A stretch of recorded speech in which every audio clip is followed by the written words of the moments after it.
Welcome to the RC Adventure Channel. Today's plan for me, RC flying. For nature, 6 inches of snow and it's still coming down. Though it does seem to have slowed down the last little bit. But yeah, you know what? Change of my plans anyway. Gonna head to the workshop. We got part 6 of the airplane scratch building series. Gonna design and install the power system in the airplane. So let's get to it.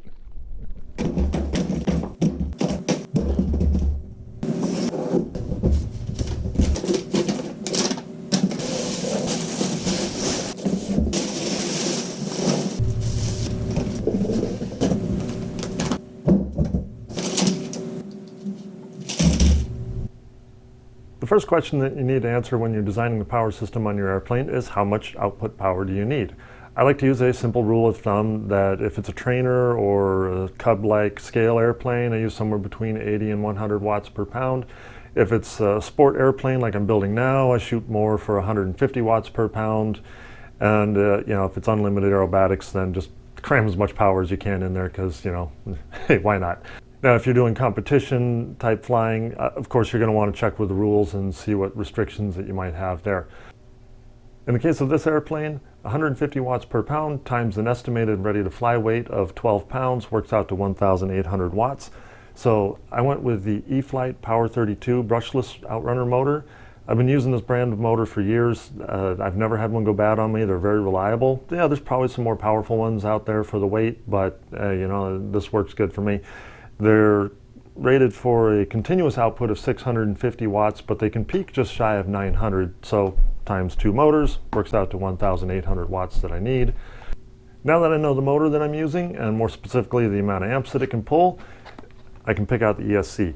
I always use Castle Creations ESCs. I've used other brands in the past, but in my opinion, nothing comes even close to Castle for airplane use anyway, and in terms of features, reliability, performance, all that good stuff. This is the Phoenix Edge 75. It's rated for 75 amps, which is well above the 60 amps that the motor is capable of pulling. So I know that there's nothing this motor can do to damage this ESC. The next thing that's going to require a little bit of design work is actually going to be a modification of sorts to the ESC. Not directly on the ESC, actually it's the wires leading into it. Because these motors are up on the wing, but the battery has to be in the nose of the airplane for weight and balance purposes, I have to extend the wires. Now, I could extend the motor side wires, but that would put the ESC down in the airplane, and then there's going to be 3 wires for each side, so 6 wires total that would have to get hooked up through a high amp connector, and that's just not going to work, basically. So I'm going to have to extend the battery side on these. The problem is you can't just extend the battery side wires on the ESC to whatever length you want and expect the controller to just keep working like normal. And unfortunately, we're just not that lucky. Think of electricity in a wire as being similar to water in a pipe, where voltage is your pressure, and you've got all this water going down the pipe, and you know, it's just flowing and flowing and flowing, and then you shut the valve at the end. Well, that flow, that water going there is going to suddenly run into that valve, and there's going to be a spike in pressure. And in plumbing terms, that's actually called water hammer, and it does do damage to the plumbing in your pipes. That's why you have to use a water hammer arrestor around certain fast-acting valves, such as on your washing machine. In the case of electricity, we use capacitors. And so that way when that electricity comes and it hits the closed valve or open switch, as the proper electrical term is here on this ESC, then it has somewhere to go. It goes into the capacitors. In fact, this ESC has 2 capacitors built in, which are designed to protect it against the length of wire that's already on the controller and on the battery. But I need to add 26 inches of wire in between to get this battery into the right spot in the airplane so the airplane can balance right. For that, I have to use a whole bunch of these little capacitors and build what we call a capacitor bank. The rule of thumb is that you need to add 115 microfarads of capacitance for every inch of wire that you add. Now, in my case, I'm adding 26 inches to these leads to get the battery where I need it. So that's 26 inches of negative and 26 inches of positive, so 52 inches total. And that works out to 5,980 microfarads of capacitance in order to give this ESC the proper amount of protection for the extra wire that's being added. By my math, I only need 8 of these capacitors, but I want to have more protection than is necessary just in case my math is wrong or one of them fails or 2 or 3 of them even fail. So I've got actually 11 of them in there. I got my capacitors off of DigiKey. Wherever you go for yours though, you're going to look for something with low ESR and low impedance. And I don't really know what qualifies as low ESR or low impedance, so I don't even know if these are going to work. That's why I'm not giving you the link for it right now, but hey, we'll find out sooner or later. One of the things that I really like about these ESCs is the amount of data that you can have sent back to you through the telemetry link. Now, this one is for the Futaba S-Bus 2, but they also make one for the Spectrum X-Bus as well. It's 8 or 9 different things. I can't list them all now, but it's battery voltage, motor RPM, controller temperature, the list goes on. So it's really cool that you can get all of that sent back to you, and you can know ahead of time if you're going to have any trouble with anything, especially if you're experimenting with things like propellers. APC propellers are actually made in the Bay Area in California, and I've actually been on a tour of the factory. It's really cool. You can go check it out. If they're not too busy, they'd be happy to show you around, especially if you're buying propellers from them.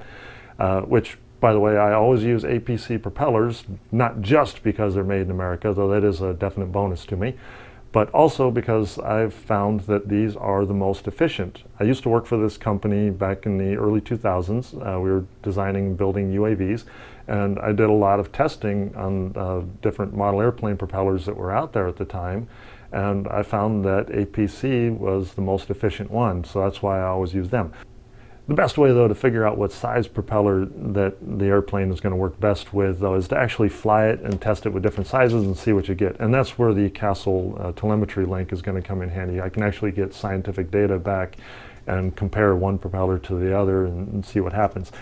To get you in the right ballpark, though, you can go to the Castle Creations website, and they have a calculator on there. In fact, they have several for different things. And you're going to input some of the basic information about your airplane, weight, number of motors, wingspan, and so on.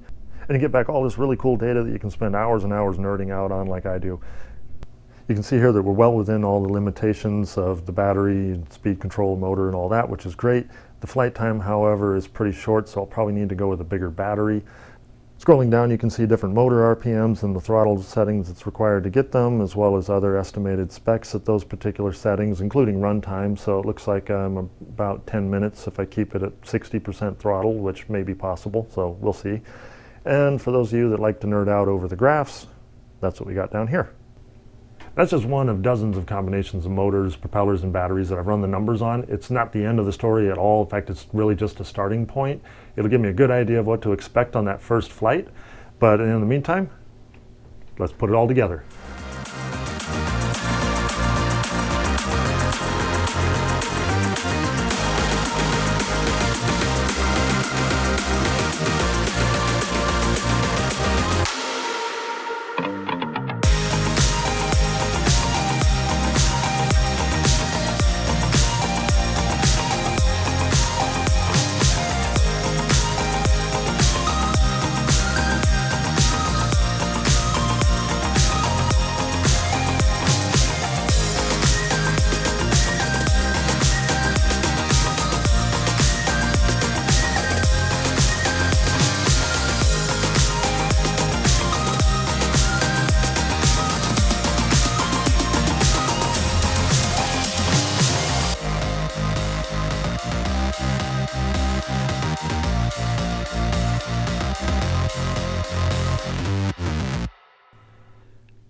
And there's what the power system looks like installed. The brown stuff you're looking at on the capacitors is just thickened epoxy that I use to insulate the wiring. You can actually get stuff they call liquid heat shrink or something like that that's actually meant for that purpose, but I had this on hand, so that's what I used.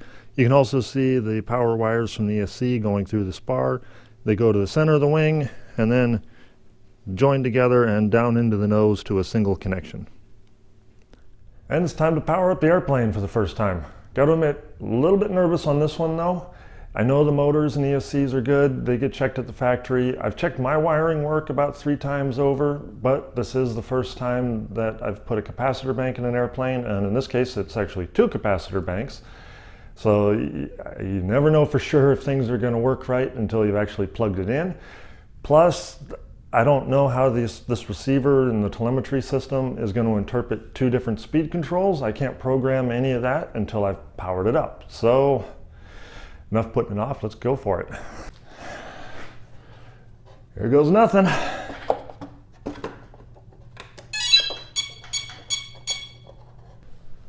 All right, well, nothing's smoking, capacitors aren't getting hot. So far, so good. Let's see what happens when we move the throttle up a little bit. Absolutely nothing.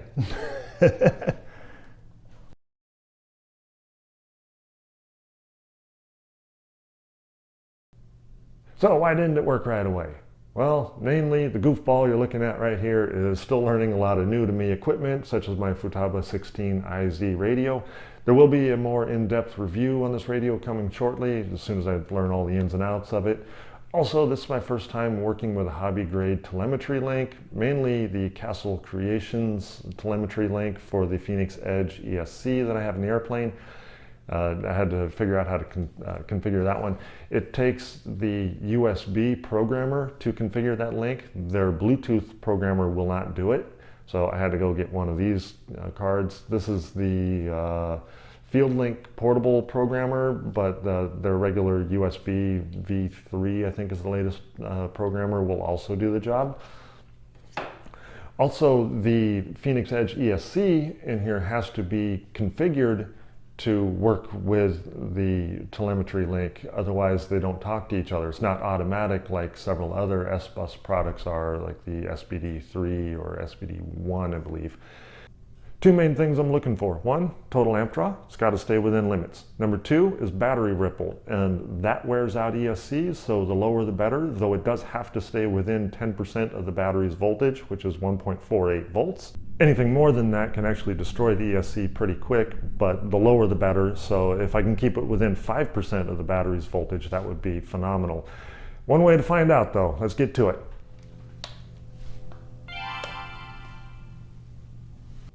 So the way I've configured the telemetry for this test is where you see a 16, that's motor number 1. So we have its current draw and then ripple voltage. A 24, that's motor number 2, again, current draw and ripple voltage. Going to page 2, we have the battery voltage. Both motors are sharing it, but only motor number 1 reports that. And then RPM for motor 1, RPM for motor 2. So I've got a couple more pages to set up, but for now, let's start from right there. And clear prop.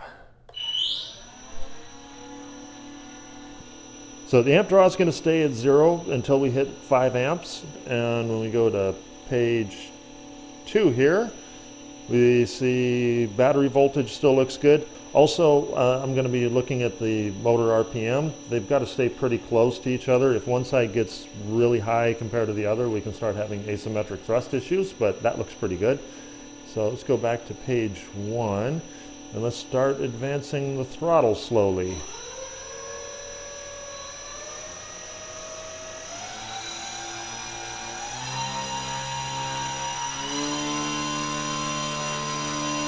There we go, amps are starting to register.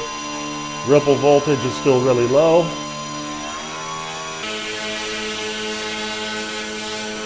RPMs are still looking really close, so that's good.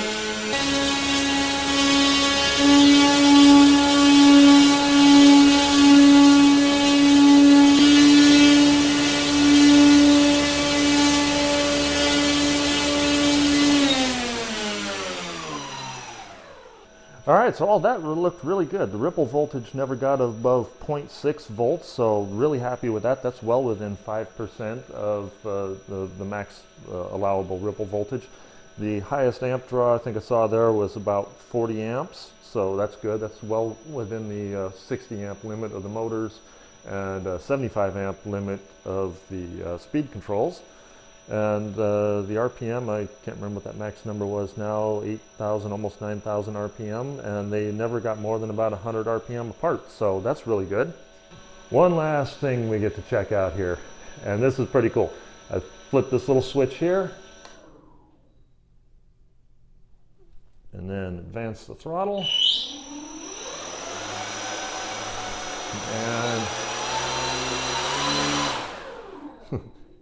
and the airplane can back up, so that'll be pretty cool. Have some thrust reversers, make for some really short landings.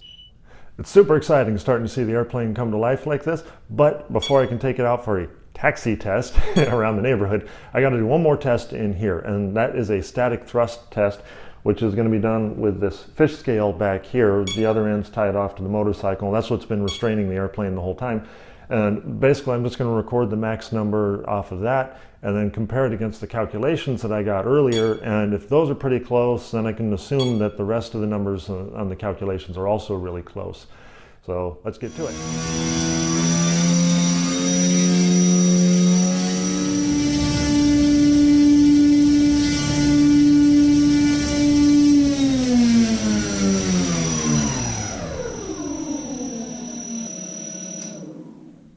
Well, I'm going to say that preliminary data looks pretty darn promising.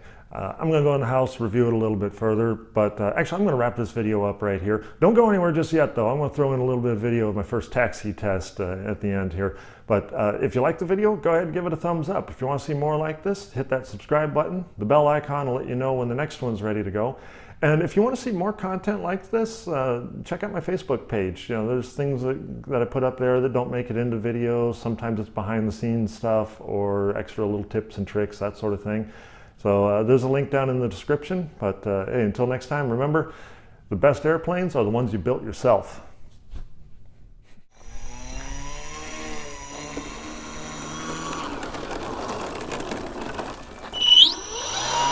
Mm-hmm.